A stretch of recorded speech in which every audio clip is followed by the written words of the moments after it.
Vamos a cerrar nuestros ojos, tranquilizar nuestra mente y por encima de todo agradecer la oportunidad de estar aquí, en esta casa de amor, de paz, de esclarecimiento, de armonía, donde venimos en la búsqueda del saber, en la búsqueda de la palabra que nos consuela, de la palabra amorosa que nos esclarece y que nos ayuda a afrontar nuestras dificultades diarias.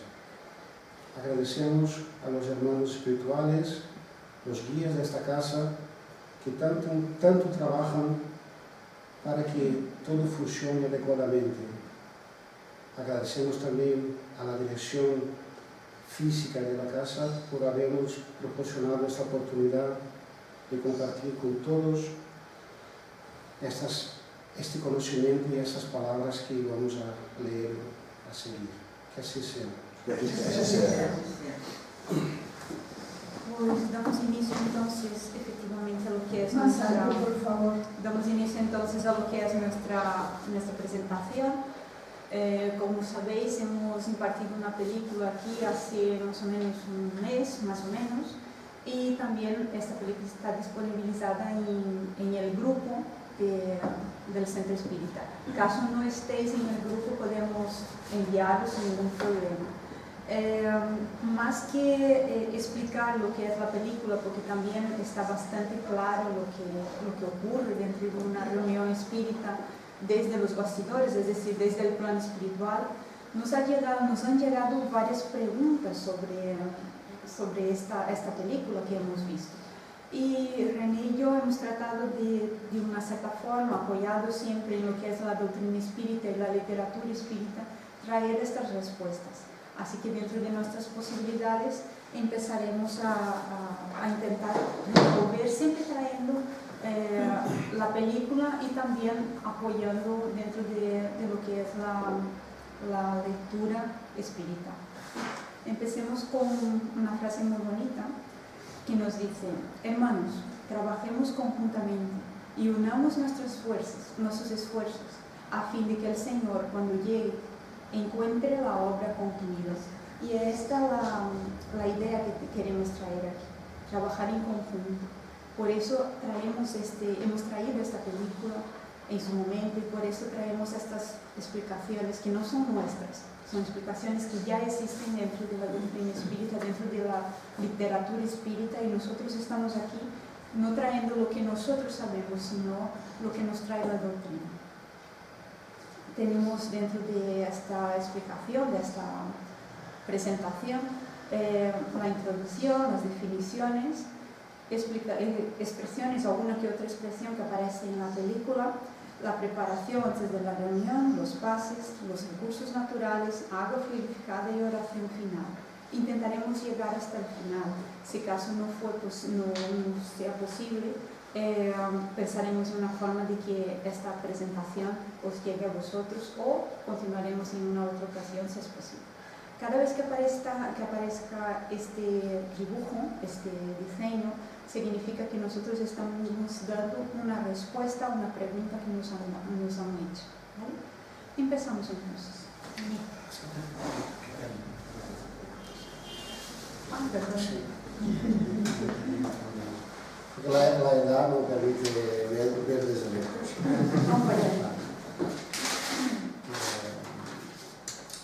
Introducción. Función y trabajo de cada trabajador espiritual. Eso es un pequeño resumen de los personajes que han aparecido en el vídeo. ¿Vale? Tonini. Tonini es un trabajador espírita que ha desencarnado y que, como él trabajaba en una casa espírita, él solicita conocer el funcionamiento de una reunión espírita desde el mundo espiritual. La parte física él lo conocía porque él trabajaba en una casa espírita, pero la visión desde el plano espiritual era lo que le inquietaba. Joel, el guía, mentor responsable de auxiliar en la organización.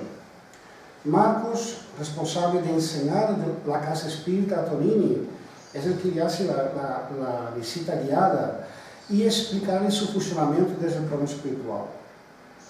Los equipos de defensa y seguridad son los encargados de evitar una invasión en la casa espírita.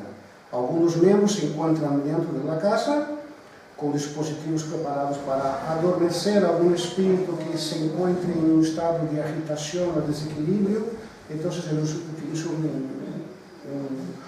un aparato para adormecerlo y evitar mayores consecuencias. El equipo médico, que es responsable de los pases, utilizan recursos naturales que, unidos a los recursos del medio y del plano superior, componen la energía necesaria para la asistencia médica a los asistentes. Son magnetizadores.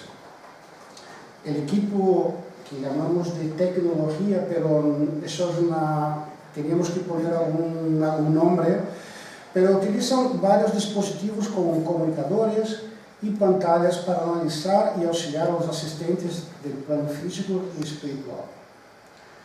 Conserje, el encargado de abrir la puerta de la casa espírita cuando llega la hora de la reunión y recibir los asistentes. En este caso, en este vídeo, la casa espírita tiene las puertas cerradas hasta el momento, bueno, ahora abrimos y entra la gente y empieza entonces es la persona encargada de ello.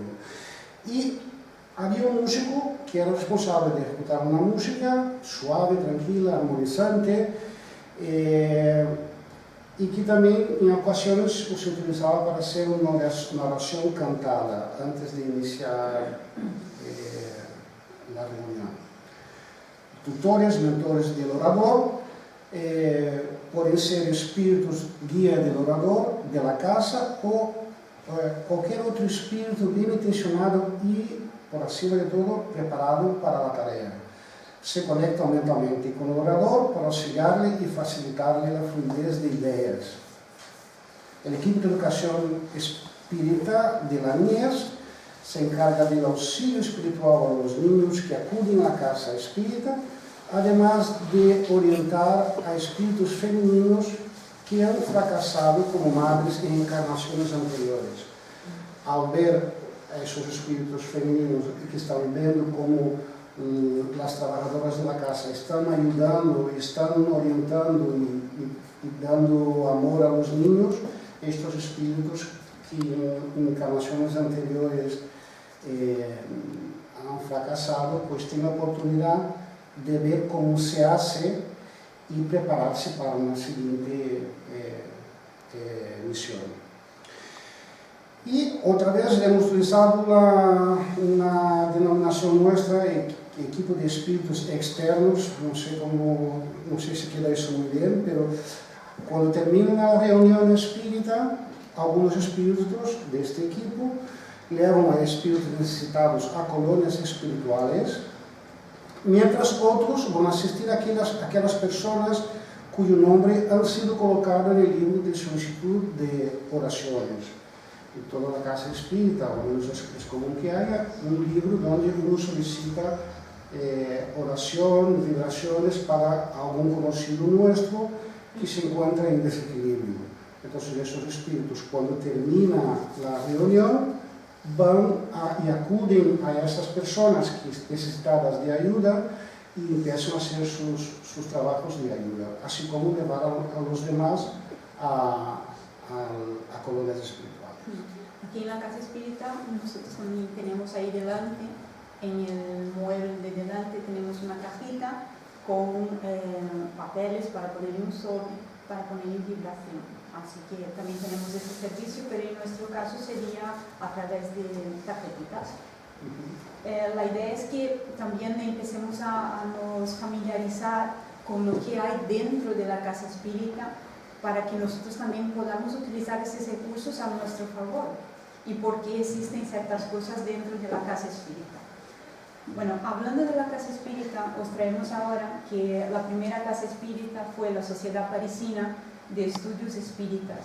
Fue inaugurada por Allan Kardec el 1 de abril de 1858 bajo la siguiente declaración: la sociedad tiene por objeto el estudio de los fenómenos relativos a las manifestaciones espíritas, así como su aplicación y a las ciencias morales, físicas, históricas y psicológicas. Están prohibidas en ella las cuestiones políticas, las de controversia religiosa y las de economía social. Adopta por nombre Sociedad Parisiense de Estudios Espíritas. En el libro Dimensiones Espirituales del Centro Espírita, que está escrito por Sueli Caldas, ahí se enseñan cuáles son, se resaltan las actividades que ocurren dentro de una casa espírita y que dan características a casa, cómo es y qué es una casa espírita. Pues es un templo, también es un hogar, es un hospital, un taller y una escuela. Acabo de darme cuenta que he puesto lar es hogar. Pues problemas del directo, eso. Entonces, estas son las características que hay dentro de una casa espírita. ¿Qué es una casa espírita? ¿No? Cuando nos preguntamos, ¿pero qué es realmente una casa espírita? Pues un templo, un hogar, un hospital, un taller y una escuela. Sin embargo, si nosotros nos aprofundamos en esta idea, vemos también que la casa espírita es un puesto avanzado de la espiritualidad en el mundo corporal. En la serie Andrea Luiz, en toda la serie de los libros de Andrea Luiz, los espíritus superiores se utilizan de centros espíritas como base. Cuando bajan del plano espiritual, utilizan las casas espirituales como base para poder seguir en sus trabajos aquí en la tierra. También tiene algunas finalidades, como la finalidad de estudio, de divulgación de la doctrina, y caridad, cursos y de mejora del alma. Entonces ahí vemos esta característica de escuela. Dentro del campo del trabajo podemos decir que hay ejercicios de caridad, no solamente la caridad material, mas también la caridad de acoger, de consolar, de sondar los dolores ajenos. Mucha gente que llega aquí, personas que son desconocidas para nosotros, se llegan a la casa espírita es por algún motivo, no es porque solo han pasado por ahí, porque están necesitando. Y la casa espírita tiene ese trabajo de acogida. También es un local de permanencia del ser humano, es decir, es fundamental que el foco sea las relaciones humanas. Esto está claro, nosotros estamos aquí porque la casa espírita está, pero vamos, la casa espírita solo existe porque los seres humanos necesitan de ella, ¿no? Es un profundo. Las personas van al centro porque quieren formar parte de algo. Un grupo espírita está al servicio de los seres humanos, no al revés, no los seres humanos al servicio del centro espírita. Pero sin embargo, el centro espírita no es un club social. Nosotros no estamos aquí para sociabilizar y hacer fiestas, estamos aquí para aprender, para crecer, para construir.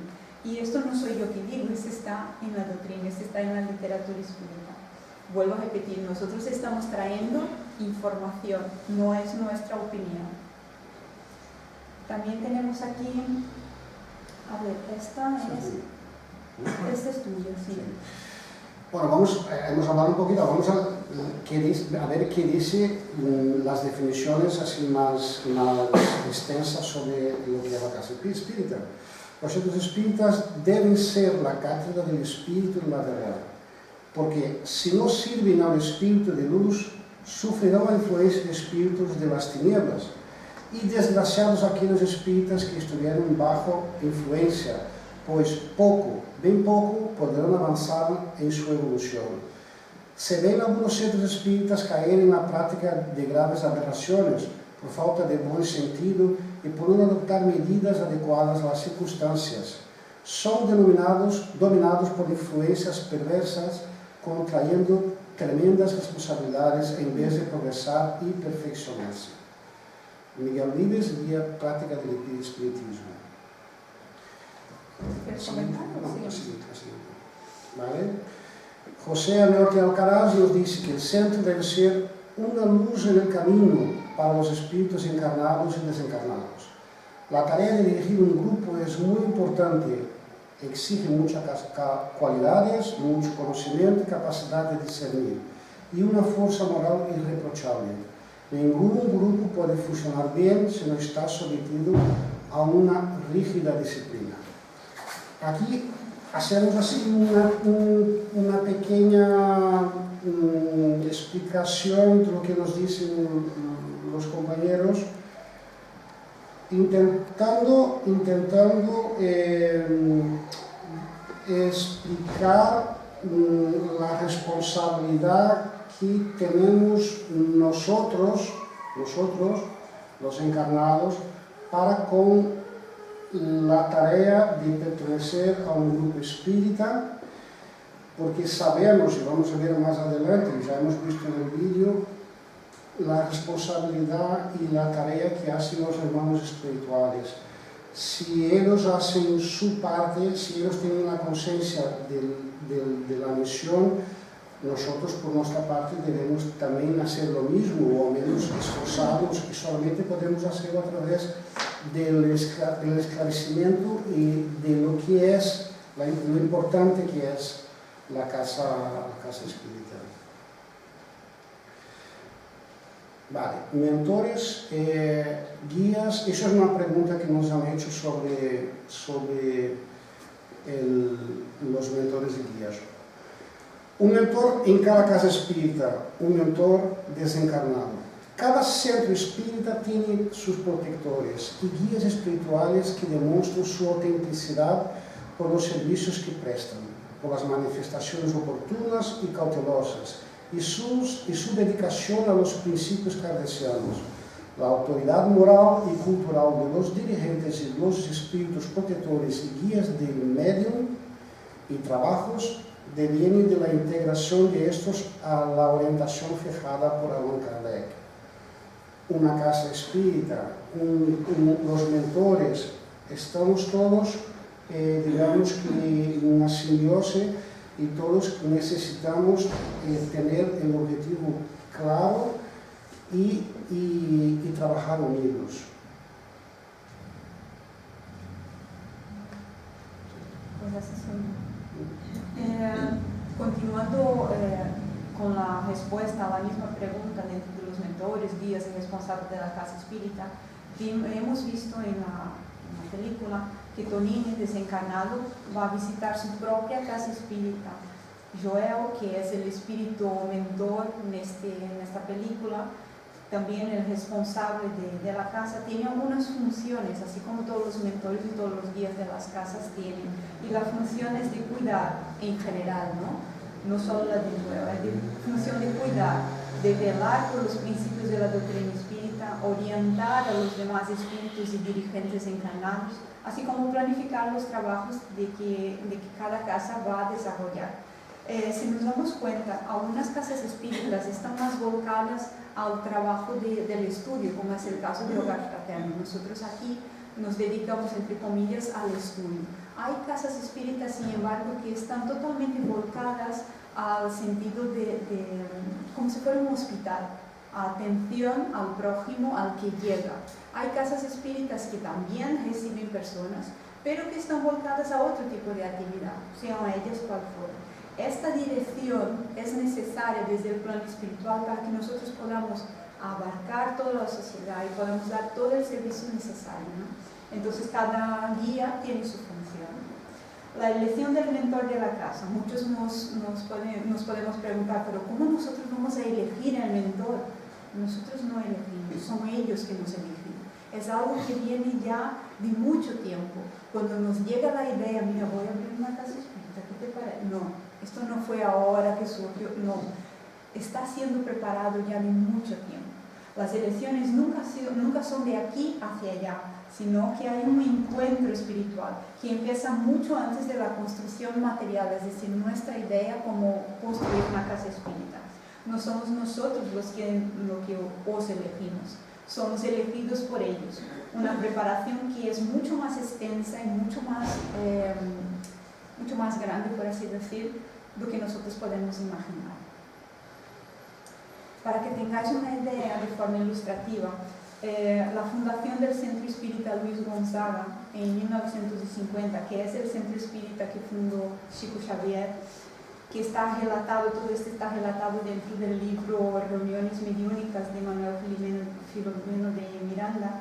El espíritu Natercio, que es el guía de esta casa, llegó un cierto día a Chico y preguntó a Chico, ¿estás dispuesto a crear una casa espírita. Entonces Chico, a partir del momento que dijo que sí, Natercio le dijo muy bien, pues entonces ahora te voy a poner todas las normas para que nosotros empecemos a crear esta casa espírita. No es así, venga, va a crear la casa espírita. Aquí he destacado las principales, como primar por el Evangelio en su línea más pura y simple.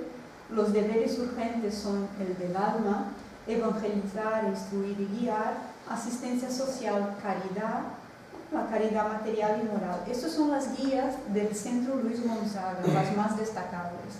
En alguna otra casa espírita, quizás las guías, lo que es la característica de esta casa, va a depender del servicio que la casa vaya a prestar. En esta primera imagen, esta que está aquí, son los varios centros que tuvo el Centro Espírita, las varias casas que tuvo el Centro Espírita Luis Gonzaga. Como Chico se cambiaba de casa, el Centro Espírita también se cambiaba con él. Y esta más actual es la actual ahora. Ahí está la placa de presentación. Es la 15, ahora la tuya es la 16. Es otra pregunta que nos hacen. Equipo de espíritus que trabajan con el guía, ¿son los mismos espíritus?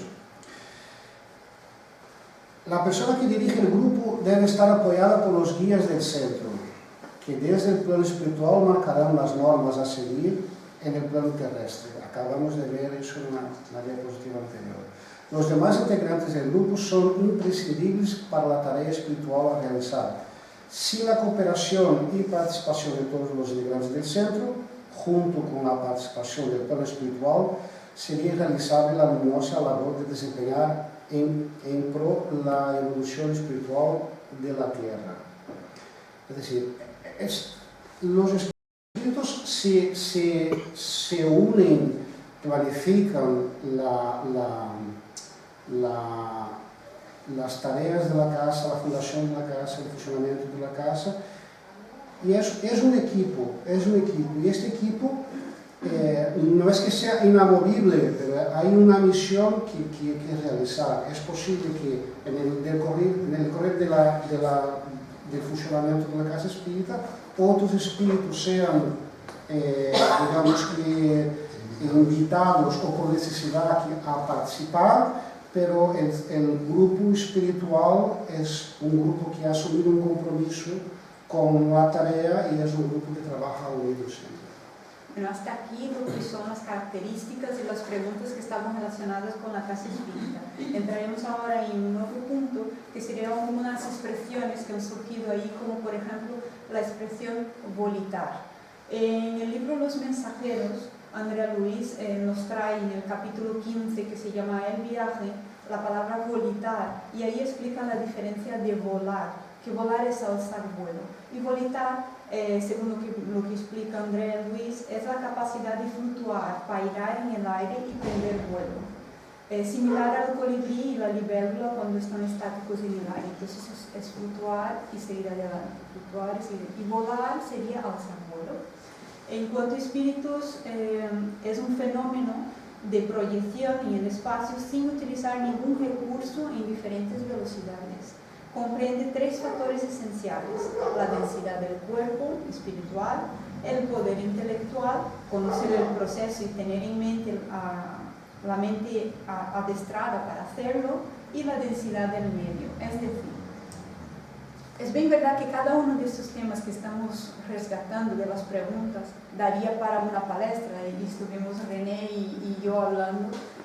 Son temas muy interesantes, muy profundos, y si nosotros nos detenemos a explicar cada uno, estaríamos aquí una palestra entera. Entonces vamos a pasar por encima y traemos solamente lo que son explicaciones básicas.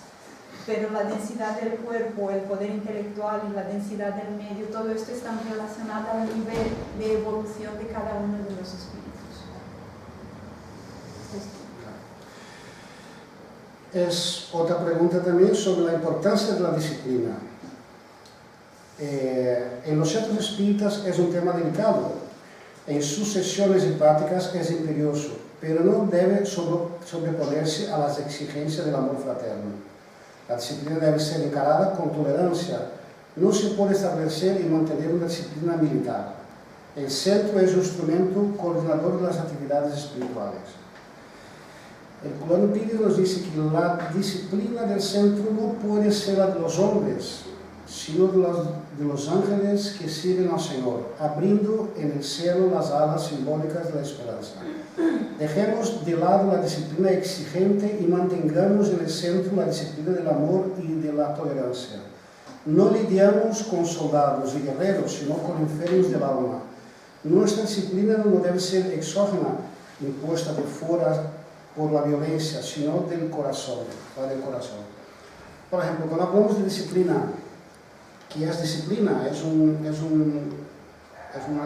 palabra que da para mucho, pero la disciplina, en primer lugar, la disciplina de saber qué voy a hacer en el centro espírita. Saber que necesito tener cierta higiene mental, higiene antes de entrar en la casa. Yo no me voy, antes de empezar, antes de venir al centro espírita, no me voy a ir a un bar a tomar una cerveza después de la centro espírita. No voy a intentar llegar con antelación. Voy a intentar hacer todo lo que esté en mis manos, para que yo esté a la altura de la tarea y del esfuerzo que los guías de la casa están poniendo para que la reunión funcione. Entonces, en ese sentido, por ejemplo, imaginemos que una persona llega tarde en la hora de la reunión, llega más tarde. Puede haber pasado mil y una cosa y esa persona no ha tenido condiciones de llegar antes, porque o el tráfico, o para aparcar, a todos nos ha pasado a la hora de aparcar, no encontramos sitio. Bien, él ha intentado, ha hecho de todo. La disciplina está aquí. Si eso es una cosa que va a pasar siempre, algo debe pensar, quizás yo debo salir de casa unos minutitos antes para evitar eso. Quizás algo yo pueda hacer mejor para que, o cuando yo llego aquí de una casa espírita, no estoy hablando de cosas, de temas que no están de acuerdo con el ambiente. Eso también es disciplina. Y entonces, en ese sentido que hablamos de nuestra disciplina. Otra preguntita es, los dispositivos usados en el plano espiritual. Hemos visto en el vídeo que utilizamos en una clase de tablet, los dispositivos están relacionados con las imágenes, pero no siempre tienen la misma forma y dimensión. Nos hemos preguntado si los dispositivos son así de verdad. Bueno, eso es un dibujo que se ha hecho pero no podemos afirmar que son exactamente así y tal, ¿no? Es una representación gráfica para darnos una idea de lo que ocurre en el mundo espiritual. ¿Vale? Siguiendo con el tema de dispositivos, en el libro Los Dominios de la Mediunidad, Hilario, refiriéndose al espejo fluídico en lo que los benefactores de nuestro plano recogían rápidas informaciones para responder a las consultas, solicitó de nuestro orientador una definición sobre el delicado instrumento que funcionaba a la perfección, mostrando sin interrupción cuadros con personas angustiadas o enfermas. Es un televisor manejado con recursos de nuestra esfera, un televisor, ahí lo deja claro, ¿no? Entre tanto, Hilario, minucioso, es un espejo, el espejo muestra el cuerpo carnal o la propia alma. Contestación del mentor, su propia alma. Con el examen del perispíritu se recogen los informes y se sacan las conclusiones. Eso lo sacamos del vídeo, pero para complementar que verdaderamente utilizan algunos aparatos y en este caso ha definido como un televisor. Vale, dentro de la película hemos visto también que Marcos enseña equipos espirituales que son de seguridad de la casa espírita. Y también nos llegaron preguntas, ¿qué es esto de equipo de seguridad dentro de una casa? ¿Cómo es posible? Pues en la costa terrestre, nosotros aquí tenemos muy baja vibración. Ya explicaremos lo que es vibración en las próximas diapositivas. y son vibraciones que no siguen el mismo ideal del Cristo. Estos espíritus no están impedidos de entrar en el centro espírita, sino que pueden entrar, y ya entenderemos más hacia adelante cómo entran y por qué entran. Y para que estos espíritus no tengan una influencia en la reunión espírita, para que no perjudiquen la reunión espírita, pues hay estos dispositivos que aparecen en la película y también el equipo de seguridad, el equipo que está ahí. Hemos visto en Los Mensajeros que este sistema de seguridad va mucho más allá de lo que nosotros podemos imaginar dentro de una casa espírita y también en las colonias espirituales. Precisamente en la colonia espiritual que nos trae Los Mensajeros, que se llama Campo da Paz, André Luiz se admira de la fortificación y de las armas que hay ahí antes de entrar en el Campo da Paz. Y Alfredo, que es el que está cuidando del Campo da Paz, nos explica. Naturalmente no se imaginaban que fuesen necesarias tantas fortificaciones. Es imprescindible considerar que estamos en un servicio que necesitamos defender. Mientras no impere la ley universal del amor, es indispensable que persevere el reino de la justicia. Aunque no nos corresponda efectuar el exterminio de las fieras, necesitamos defender la obra del bien contra los asaltos indébitos. Resulta que precisamente este trozo es un poco más extenso. Yo lo que hice fue acortar para no tomar mucho tiempo. Él explica que es necesario que las fortificaciones que están en Campo de Paz estén atentas, aunque en el alto ondea la bandera de la paz, porque ellos están por la paz, pero no pueden dejar ser atacados, entonces están preparados para eso. Lo mismo pasa dentro de una casa espírita. No es que con los dispositivos que hemos visto en la película no significa que van a atacar los espíritus que están aquí y que necesitan, o que estén aquí y que necesitan tranquilizar, sino que les adormecerán. Esto también es bien, ¿no? Sí.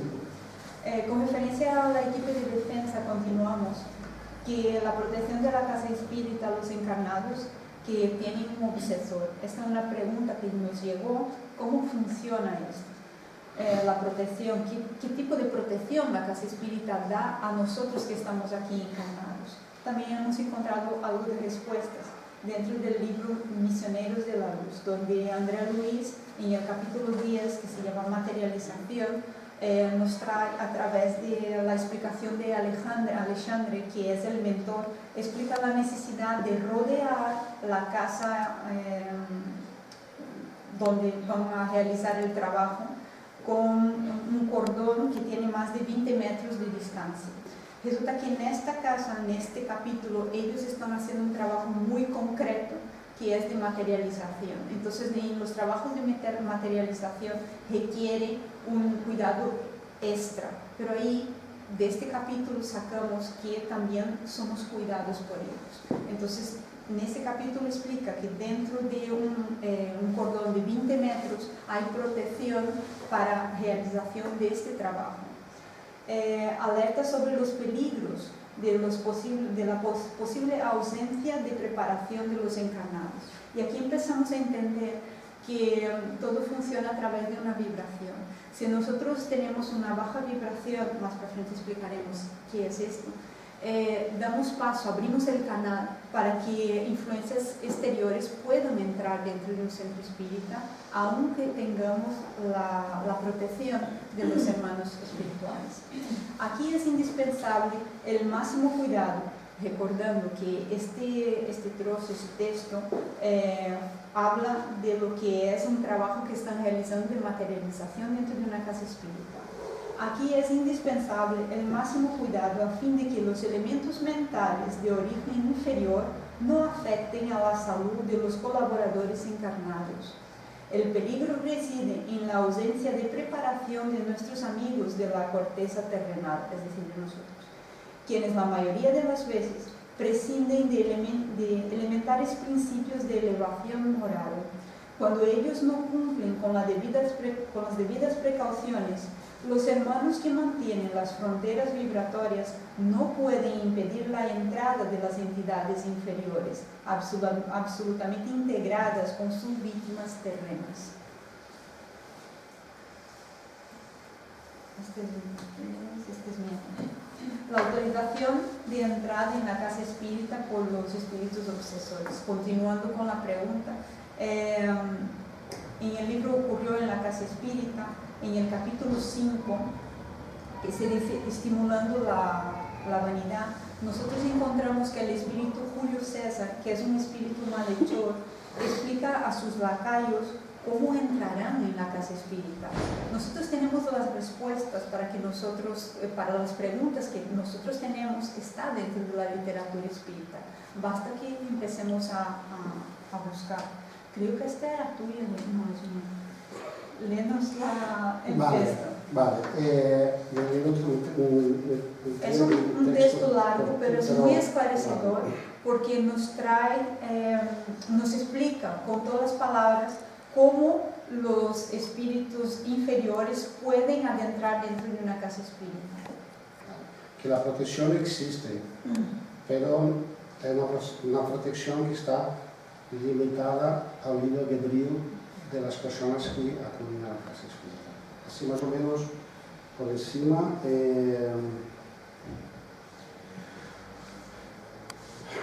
Julio César, conversando animadamente con el capataz, informó: pronto, solo nos resta aguardar.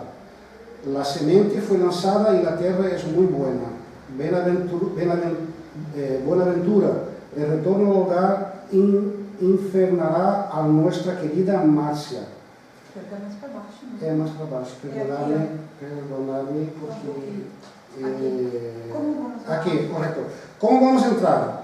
Aprovechemos los desequilibrios de los humanos, las brechas con el orgullo, la mezquindad, el deseo de mando, la vanidad, etc. Mientras usted marca los pasos y yo recibí valiosas relaciones de nuestros comandantes que permanecen junto a muchos trabajadores encarnados. Ellos tienen libre acceso a la institución por ser acompañantes usuales de los trabajadores del centro, que no viven el mensaje cristiano, que forma parte de los grupos de intriga, de los que llevan siempre la contra, de aquellos que desean reformar todo y que nunca están satisfechos con nada. Identificamos en tres grupos: fascistas que nutren el deseo ardiente de desenvolver la facultad de cura, creen ser especiales, aunque sus tendencias para el fanatismo permanecen controladas por la organización que quiere atacar a la casa espírita, y el estudio doctrinario esclarecedor, conteniendo ciertas ideas. No poseen ni de lejos la rarísima facultad de curar instantáneamente las enfermedades. Mas, ¿y ahí?, preguntó González, uno de los terratenientes del atacante. Ahí, amigo mío, nosotros vamos a darles a ellos la facultad de cura. Es decir, el médium quería ser curandero y ellos le ayudan con esa facultad para estimular la vanidad. Ahí más adelante pone: ¿y cómo vamos a actuar?, preguntó un bullicioso bastante animado. ¿Acaso vamos a hacer con que los objetos se muevan? ¿Arrojaremos piedras contra los elegidos del Señor? ¿Asignaremos a alguien? Y desde la muchedumbre fueron proferidas infinidades de sugerencias maléficas, entre la algarabia de una pseudo-alegría que envolvía a la legión desordenada. El líder fanático precisó interrumpir la agitación alertando: ¿no será así? Nuestro trabajo está dentro de ciertos límites. Leyes universales regulan nuestra influencia y la casa espírita a la cual deseamos invadir dispone de poderosa protección espiritual. Millares de espíritus superiores en incesante trabajo en el bien, además de entidades sublimes, garantizando extraordinario auxilio. Nuestra actuación, prosiguió el planificador de las sombras, será discreta. Trabajaremos silenciosamente, ocultaremos en el campo de los sentimientos, sugeriendo pensamiento, estimulando las irritaciones, los celos, las críticas, la indignación, la susceptibilidad, la disputa de los cargos, funciones, tareas. Estaremos ahí en vasto campo de actuación junto a las inferioridades humanas. Aprovecharemos las brechas dejadas por muchos trabajadores. Lo gracioso es que ellos, los encarnados, dicen que de tiempos en tiempos nosotros, los llamados obsesores, promovemos ondas de influenciación negativas, retirando a los angelitos del camino del bien. Ellos es que de vez en cuando abren brechas. Nosotros solo aprovechamos los deslices y descuidos de los ilustres seguidores de Jesús. Es decir, con esto nosotros vemos que las influencias negativas solo llegan a una casa espírita cuando nosotros abrimos el canal, cuando nosotros vibramos de una forma más inferior. Entonces, a partir de esos sentimientos que aquí están siendo descritos, ellos pueden entrar. Esta es la 23. Ahora la 24 estudio. La autorización, otra pregunta, la autorización de entrada en la casa espírita de los espíritus obsesores. Es lo que acabamos de leer. Es que la única cosa que salió fue esto. Sí. No están, por lo tanto, prohibidos de entrar, sino que esperan la sintonía que mejor les sea afín. ¿Hay protección? Sí, hay protección. ¿Esa protección impide que entren? No, porque vienen acompañados con nuestras imperfecciones. La importancia de la oración. La oración. Joel reúne a todos los trabajadores horas antes del trabajo empezar en el centro espírita para oración y preparación. Antes de que empecemos, los hermanos ya están haciendo oraciones y elevando la vibración de la casa. La importancia de la oración no debe ser impuesta. Cuando imponemos la oración a alguien, privamos que una persona que esté inspirada pueda realizar la oración, pueda elevarse. Y por otro lado, obligamos a que en ocasiones una persona que no estaría en la elevación adecuada la tenga que hacer o que esté necesitada de oírla. Las oraciones tienen tres características: alabar, agradecer y pedir. Todo me está permitido, pero no todo me conviene. Con esta frase, recordando Paulo, ¿no?, que dice esta frase, lo que nosotros entendemos es que podemos pedir de todo, pero ni siempre recibimos lo que pedimos. Y esto porque no es todo lo que pedimos que nos conviene. Se puede preguntar. Como tenemos el tiempo justo, si quieres hacer la pregunta rapidita y si podemos encajarla, sí, si no, para el final. Es para la transparencia anterior. Supongo que lo del apartado de que no debe ser impuesta, os referís que no se debe imponer quién realiza la oración, ¿no? Exacto. ¿Por qué nos dais preparación antes de las reuniones de oración? ¿Por qué nos dais comienzo a vuestras sesiones con una invocación general, una especie de plegaria que os predisponga al recogimiento? Debéis saber que sin el recogimiento solo obtendréis comunicaciones frívolas. Los espíritus buenos acuden únicamente a donde se los llama con fervor y sinceridad. Por nuestra parte observamos con satisfacción vuestras actividades y os ayudamos, pero a condición de que vosotros nos secundéis y os mostréis a la altura de la misión que habéis sido llamados a desempeñar. Así pues, formad un haz y seréis fuerte, y los espíritus malos no os dominarán. San Agustín. Una vez más, comparten con nosotros, o tiene que entendamos que la responsabilidad de todo no está en sus manos, está también en las nuestras, que nosotros con nuestros pensamientos, con nuestra oración, con nuestra relación, hacemos parte importante del funcionamiento de todo. Siguiendo con la oración, nosotros encontramos capítulos fantásticos, preciosos dentro de la literatura espírita. Traemos una parte de los mensajeros, ya he dicho varias veces aquí en la Casa Espírita, el libro Mensajeros es precioso, de verdad os recomiendo. ya es la tercera vez que leo y cada vez que leo descubro cosas nuevas. En el capítulo la oración de Ismalia, surge una orientación que es muy importante y me gustaría muchísimo compartir con todos los hermanos aquí de la casa. Y está en este párrafo. Entonces Ismalia, en un gesto de indefinible delicadeza, comenzó a orar, acompañada por todos nosotros, en silencio, destacándose que le seguíamos la plegaria frase por frase, atendiendo la recomendación de nuestro orientador, que aconsejó repetir en pensamiento cada expresión a fin de imprimir el máximo ritmo y armonía al verbo, al sonido y la idea en una sola vibración. Cuando las oraciones son proferidas, el orientador estaba comentando y recomendaba que nosotros lo que debíamos hacer es repetir mentalmente estas palabras, porque con esto nosotros conseguimos un ritmo, conseguimos una armonía al verbo, una armonía a la oración, y ese sonido da más fuerza a vibración, al pedido que se quiere. Es solamente una recomendación, nada impide de que nosotros mentalmente estemos dentro de nuestra propia oración.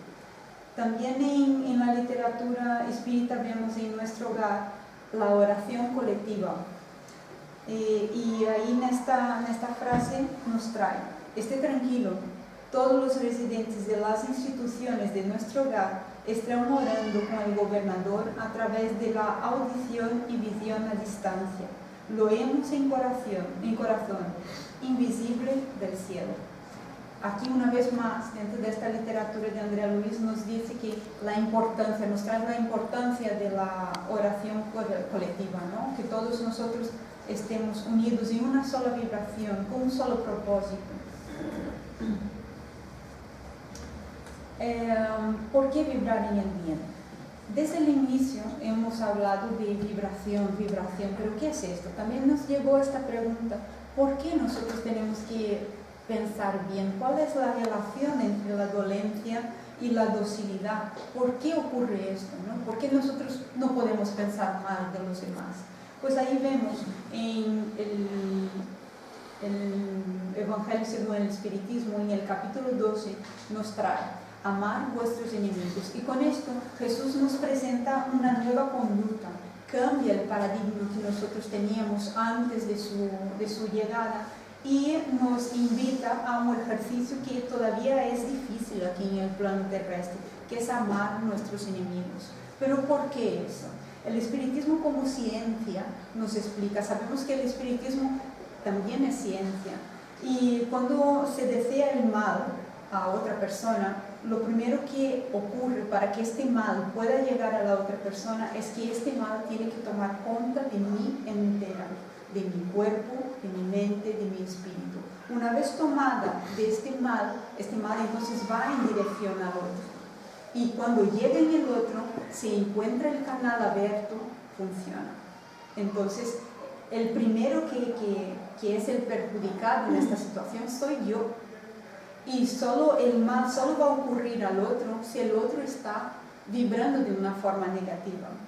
El otro tiene dos posibilidades: pues abrir este canal, es decir, estar ahí pensando mal, y aceptar el intercambio con el primero mediante el mismo sentimiento, es decir, también pensar mal de mí. Imagínate que yo estoy aquí pensando mal de René y empiezo a vibrar y pensar mal, y René del otro lado está: pues mira, Dani está pensando mal de mí, qué mal, ha abierto el canal. Este mal que ya tomó cuenta de mi cuerpo va a llegar hasta él y le va a tomar cuenta también. La otra opción sería cerrar el canal y decidir amar. De ahí la recomendación de Jesús, que no es solamente un ama a tu enemigo, no, tiene un porqué. Porque si tú no amas a tu enemigo, estás con el canal abierto y el mal que el otro pueda sentir te atacará a ti. Entonces, amar al enemigo es elevar un pensamiento a la vibración, evitando las bajas energías. Y de ahí nosotros también encontramos respuestas que fortifican, que dan base a esta teoría que acabamos de traer, que está muy bien explicada en el Evangelio según el Espiritismo, nosotros encontramos en el libro de los espíritus, en la pregunta 555, cuando los espíritus responden a la pregunta de Kardec. ¿Un hombre malo, con el auxilio de los espíritus malos, puede hacer mal al prójimo? Y la contestación es no. Dios no lo permitiría. Y ahora entendemos el porqué de esta contestación. ¿Por qué los espíritus dan esta contestación a Kardec? Por esto que acabamos de ver. Dios es infinitamente bueno. Dios no permitiría que alguien hiciera el mal a otro porque sí, porque es justo. Entonces todo depende de nosotros, es una cuestión de elección. Nosotros elegimos vibrar bien, nosotros elegimos vibrar mal. A partir de estas vibraciones abrimos o cerramos canales. La ciencia espírita sigue explicando que el pensamiento emite fuerzas electromagnéticas, positivas o negativas. Las vibraciones positivas de paz, amor, armonía, caridad, están alineadas a lo que son los ideales de Cristo y son mucho más elevadas. Son olas cortas, más rápidas y con mucha energía, son olas muy rápidas. Ya las olas negativas, las vibraciones negativas, que son de odio, rancor y egoísmo, que están alejadas de lo que es el ideal de Cristo, son olas mucho más largas, ¿no? Son más lentas y con eso más pesadas, y las energías son más bajas. De ahí también, pero esto cojo con pinzas, muy con pinzas de verdad, el color del aura de las personas. De ahí podemos ver también que está vinculado las energías y vibraciones negativas o positivas. Vuelvo a insistir con pinzas. Y todos estos temas darían para mucho más explicaciones. Siguiendo con la idea de la vibración, en el Evangelio capítulo 12, amad vuestros enemigos, Jesús recomienda en el ítem 7, si alguien te golpea con la mejilla derecha, ofrece también la otra. Y si aquí paramos para pensar lo que es la protección, estaríamos infringiendo una ley también. Si René viene y me da aquí, René aquí ahora, no. ¿Qué quiere decir Jesús con esto? Quiere decir que cuando nosotros recibimos una vibración negativa, perdón que siempre te pongo como negativa. No pasa nada, yo soy el malo de la película. Ya habéis visto por dónde van las cosas, ¿no? En esta reencarnación tenemos que convivir para... Tiene que sufrir, sí. En fin. Imagine que nosotros aquí recibimos una vibración, una carga negativa. Lo que Jesús quiere decir, si alguien te golpea en la fase derecha, da la otra, es la otra vibración. En vez de vibrar negativamente, vibra positivamente. Es esto lo que Jesús quiere decir con lo que nos trae en esta frase. En el libro Vestigios de Luz, que en portugués se dice Restia de Luz, ahí encontré escrito por Geraldo Lemos de Campos, la bisabuela desencarnada de Geraldo, que desencarnó en 1938, está en una colonia espírita, fue recogida ahí y está dentro de una clase de estudios del Evangelio.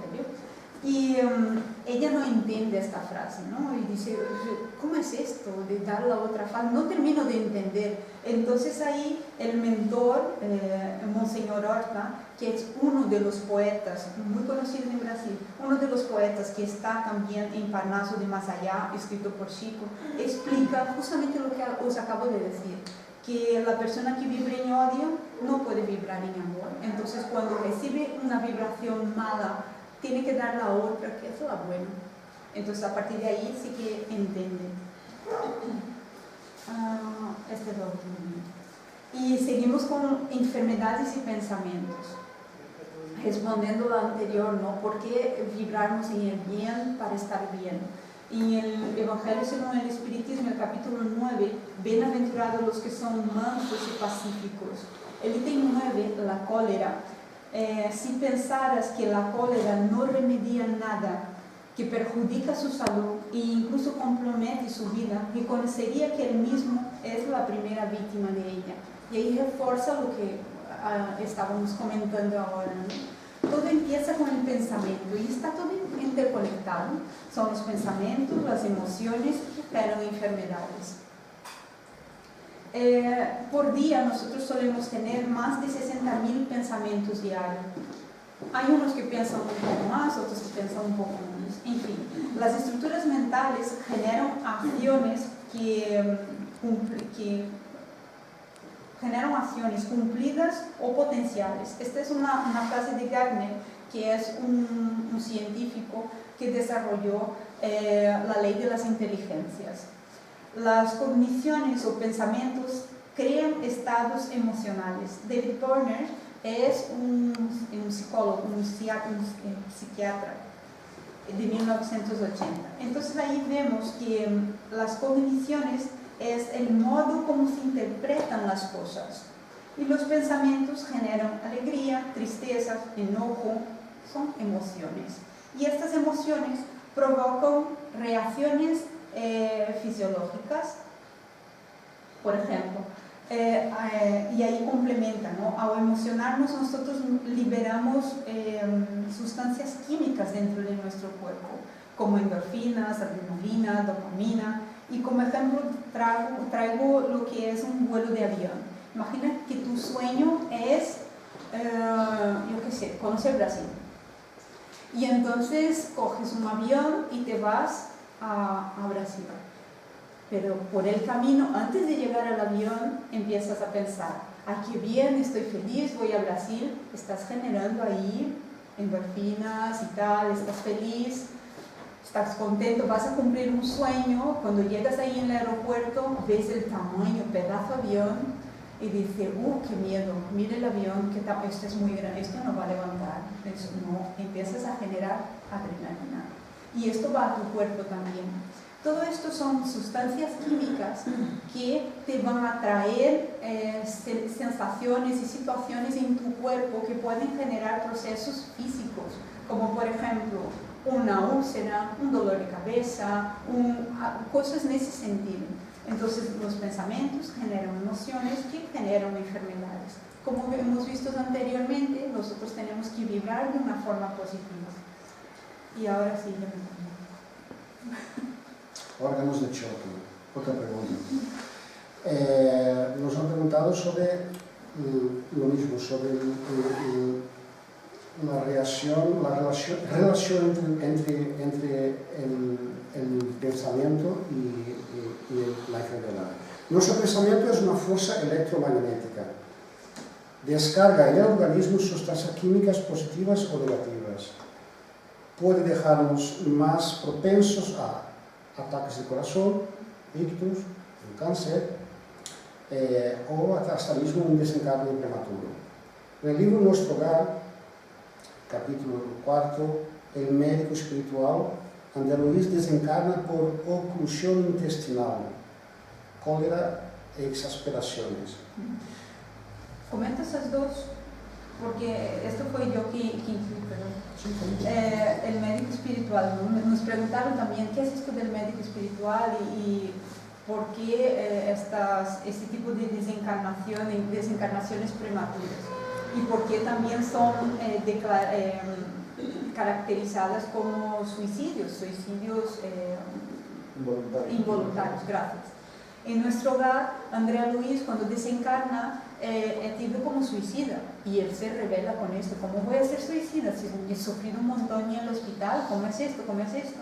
Entonces los médicos espirituales en el plano espiritual le explican que lo que le pasó es que tenía malas vibraciones debido a una vida desreglada, y esto le provocó la muerte prematura. En el plano carnal, André Luiz en el libro describe que murió por una oclusión intestinal, pero esto fue en el plano carnal.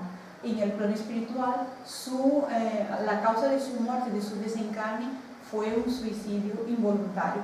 Vemos esta explicación también en Cartas y Crónicas del Hermano X, psicografada por Chico también, de Belarmino Vicas. Es una historia muy interesante, os invito a que leáis este libro, que es fantástico.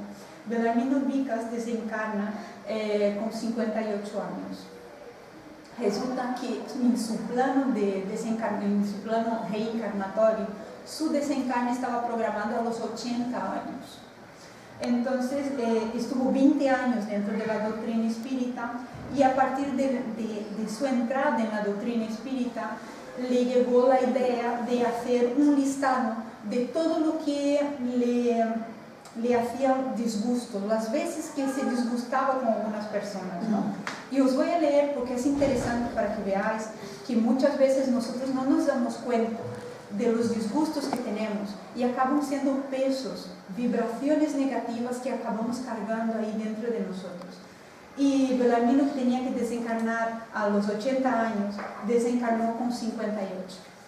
Y él nos cuenta, dentro de este cuento, porque es un cuento cortito, dice: las veces que se disgustó fueron 1811 contrariedades con la familia, 906 por alimentación y higiene, 1614 por disgustos con la esposa, 11 por disgusto con los nietos, 1801 por contrariedades con los hijos, yernos y noras, 1015 por disgusto con el jefe, 1333 con los compañeros, 1012 con proveedores y comerciantes, 614 con vecinos, 315 con amigos, 1089 con funcionarios públicos, 615 con barberos y sastres, 777 con conductores de autobús, 419 con el lechero y con el panadero,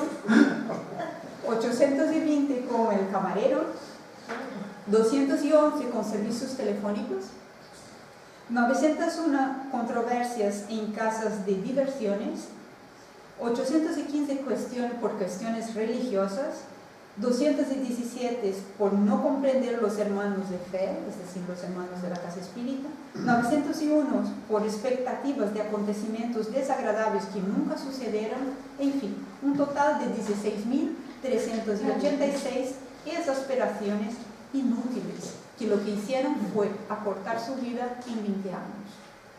Así que es algo que tenemos que pensar, ¿no? ¿Cuántas veces nosotros vibramos negativamente por disgustos tontos que no nos llevan a nada? Y principalmente por disgustos por algo que no hubiera ocurrido.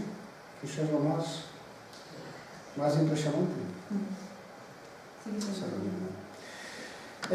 órganos de choque. En los dominios de la humanidad, de la mediunidad, capítulo 10, habla sobre el monismo torturado. El instructor Aulus esclarece a André Luis que nuestras faltas, aunque desconocidas de los demás, perjudican nuestro perispíritu y nuestra mente. El perfecto engranaje de los elementos psicofísicos tiene su base en la mente. La vida corpórea es la síntesis de las irradiaciones del alma. No hay órganos en armonía sin pensamientos equilibrados, como no hay orden sin inteligencia. Si no estamos con nuestros pensamientos equilibrados, si nosotros nos encontramos siempre en desarmonía, siempre con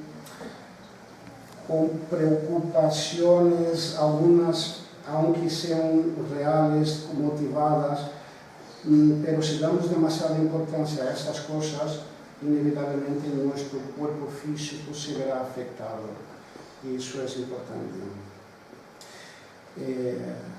Órganos de choque, presión en el pecho. Alrededor del perispíritu se observan vórtices energéticos, centros vitales o chakras. Canalizar, tiene como objetivo canalizar hacia el cuerpo físico las energías que transmiten por el perispíritu.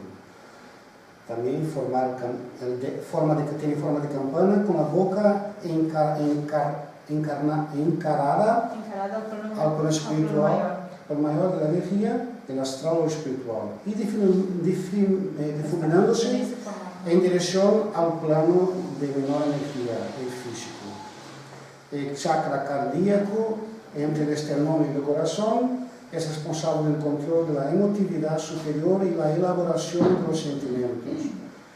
El chakra coronario proyecta imágenes que la realimentación permite desarrollo para los demás chakras. Garantía de irrigación total de las áreas bajo influencia de cada chakra. si no me falla la memoria, la pregunta era sobre... ¿Por qué sentía presión en el pecho? En el pecho, ¿no? El personaje de la película. Entonces, por eso, por los pensamientos, ¿no? Y aquí empezamos con otro tema. Entonces pasamos a los pases, que también es una pregunta. ¿Qué es esto de pases? ¿Por qué y para qué y cómo?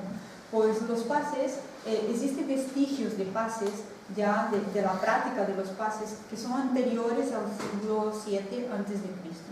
Hay pases también que hemos encontrado en las pinturas de los antiguos egipcios. Hipócrates, en el siglo IV a.C., reconoce la energía como impulso de vida y capacidad de la naturaleza de conservarse y repararse a sí misma, de elementos curativos y de influencia cósmica y social. Eso está en el autor novelo Pitardo. Jesús imponía las manos y curaba a los enfermos. Paulo de Tarso, discípulo de Jesús, también imponía las manos para curar. Los cátaros, en la Edad Media, utilizaban el magnetismo para aliviar las dolencias. Los reyes de la Edad Media, una vez al año, bajaban de su castillo para dejarse tocar por los enfermos. Es lo que nosotros conocimos de aquella época llamado el toque regio. Los enfermos tocaban al rey. Y está también en el Antiguo Testamento, está descrito en el Antiguo Testamento y en el Nuevo Testamento, como por ejemplo en cartas de los séculos. Entonces los pases no es algo que fue inventado por los espíritas, sino que ya existe de hace muchísimos siglos. Todos los seres humanos lo hacen, los pases, aunque sea de forma inconsciente. Un toque, una caricia, un abrazo. El pasista, ¿quién es el pasista? Es aquel que administra el pase. Carga con gran responsabilidad atender, ayudar, bendecir a las personas en nombre de Dios. Es un instrumento, pero dona una parte de los fluidos. Necesita limpieza de vibraciones deleterias. Vicios, es decir, que evitar los vicios y los excesos. Debe cultivar buenos pensamientos a diario. La actividad del pase requiere el esfuerzo y la transformación interior del pasista, crecimiento intelectual, plena salud física y moral. La espiritualidad superior asigna el equipo de benefactores a los trabajadores dedicados, aumentando su capacidad para administrar el pase. La fe racional y la confianza en la protección de los buenos espíritus son sentimientos que deben estar presentes en el corazón de todos los pasistas. Las altas calidades morales del pasista son esenciales para lograr un resultado satisfactorio durante el servicio del pase. Varios minutos antes de aplicar el pase, el pasista debe concentrarse, alejando de su mente cualquier idea ajena a la tarea y enfocándose únicamente en el firme deseo de ofrecer amor y ayuda al paciente. Ahí vemos que en la figura que el pasista da el pase, pero con la ayuda del hermano encargado del pase también, el hermano espiritual encargado del pase. Una vez más, vemos el trabajo en el equipo, cada uno asumiendo sus responsabilidades, ¿no? Recomendaciones al pasista: no tocar al paciente, no mediunizar durante la aplicación del pase, vibrar de forma elevada mediante la oración, estudio y esfuerzo de mejoramiento moral. Cuidar la alimentación y la salud, y no solamente para los pasistas, para todos nosotros. Abstenerse de dar el pase si usa sustancias tóxicas, alcohol, tabaco, psicotrópicos, se encuentra en desequilibrio emocional o mental.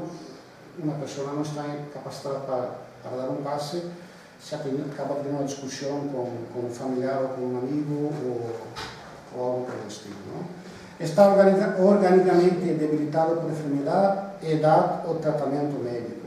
Si yo estoy tomando, no sé, diazepam para un relajante muscular, yo no puedo dar un pase, porque aunque los hermanos espirituales estén haciendo su trabajo, nosotros debemos acompañarlos, ¿no? Recomendaciones. Necesitan poseer determinadas cualidades de orden superior y ciertos conocimientos especializados. El servicio del bien, incluso desencarnado, no pueden ser eficientes en semejante servicio. Si todavía no consiguió mantener un patrón superior de continua elevación mental, por ser esto una condición indispensable para la estabilización de las facultades radiantes. El misionero del auxilio magnético, tanto en la Tierra como en nuestra esfera, necesita tener un gran dominio de sí mismo, espontáneo equilibrio de sentimientos, acentuado amor a los semejantes, alta comprensión de la vida, fe vigorosa y profunda confianza en el poder divino. Eso es lo que le explica el mentor de André Luis cuando él está observando una reunión en un centro espírita, que hay unos espíritus del equipo de la casa que están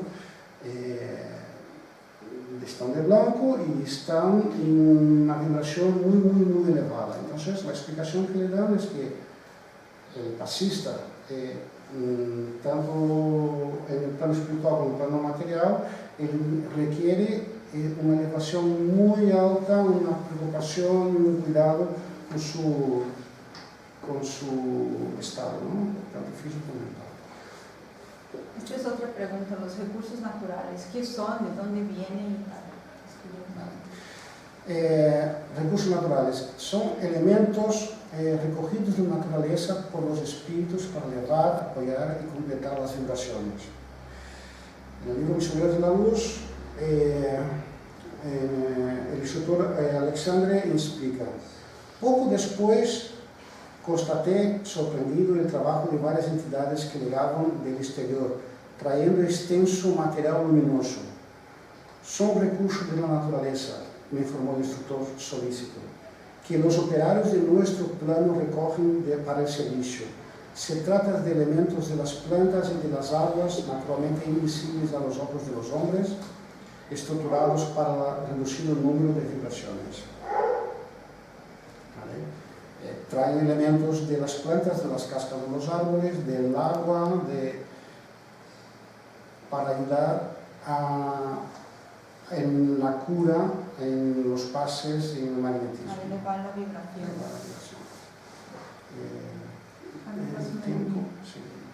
Tenemos que dar un poquito de prisa, nada, faltan 4 diapositivas y terminamos. El agua fluidificada es también otra pregunta que nos hicieron. ¿Por qué del agua fluidificada y qué sirve? ¿Para qué sirve? ¿No? En nuestro hogar, en el libro Nuestro Hogar, el bosque de agua, ahí vemos que el compañero Licías explica a Andrea Luis: el agua en el mundo, amigo mío, no solamente acarrea residuos a los cuerpos, sino también las expresiones de nuestra vida mental. Será nociva en manos perversas, pero útil en las manos generosas, y cuando se halla en movimiento, su corriente no solo esparcirá bendiciones de vida, sino que constituirá un vehículo de providencias divinas. Absorberá las amarguras, odios y ansiedades de los hombres, limpiando sus casas materiales y purificando su atmósfera íntima. Entonces aquí Licíadas nos explica para qué sirve el agua, pero veamos más hacia adelante. En el libro Sígueme, que es de Emmanuel, el agua fluidificada, Emmanuel tiene un capítulo solo para el agua fluidificada y nos explica muy bien qué es, para qué es. Y los beneficios. El agua es el cuerpo más simple y receptivo de la tierra. Es como la base pura en la que se puede imprimir la medicación del cielo, a través de recursos sustanciales de ayuda al cuerpo y al alma, aunque en un proceso invisible a los ojos mortales. Y Emmanuel nos trae en el libro esta frase: y cualquiera que diere uno de esos pequeñinos un vaso de agua fría solamente, en nombre de discípulo, de cierto os digo, que no perderá su recompensa. Jesús, en esta frase, que está en Mateo 10:42, nos dice que la utilización del agua fluidificada en su nombre tendrá su recompensa. También dentro de este libro Sígueme, Emmanuel sigue diciendo que si deseamos, por tanto, el concurso de los amigos espirituales en la solución de tus necesidades psicológicas o de los problemas de salud y equilibrio de los compañeros, coloca tu recipiente de agua cristalina delante de tus oraciones, espera y confía. El rocío del plano divino magnetizará el líquido con rayos de amor en forma de bendición y estarás entonces consagrando la sublime enseñanza de vaso de agua pura, bendita de los cielos. ¿Qué pasa aquí? Vemos también en el libro Consolador, en la pregunta 103, y aquí paramos de explicar el porqué del agua fluidificada, que hay una pregunta que es, en el tratamiento dado por los espíritus amigos, ¿el agua fluidificada para un paciente tendrá el mismo efecto que los otros? El agua fluidificada, hermanos, es utilizada en los centros espíritas para ayuda en general y también para la ayuda propia. Cuando llegamos en una casa espírita, nosotros tenemos a disposición agua fluidificada, por ejemplo aquí. Esta agua fluidificada es fluidificada de una forma general, ¿no? Entonces, para todos nosotros. Sin embargo, si nosotros tenemos un problema específico y necesitamos del amparo y del auxilio de la espiritualidad divina, lo que nosotros podemos hacer es traer nuestra propia botella, aunque esté cerrada en medio de la reunión, que tu botella recibirá, según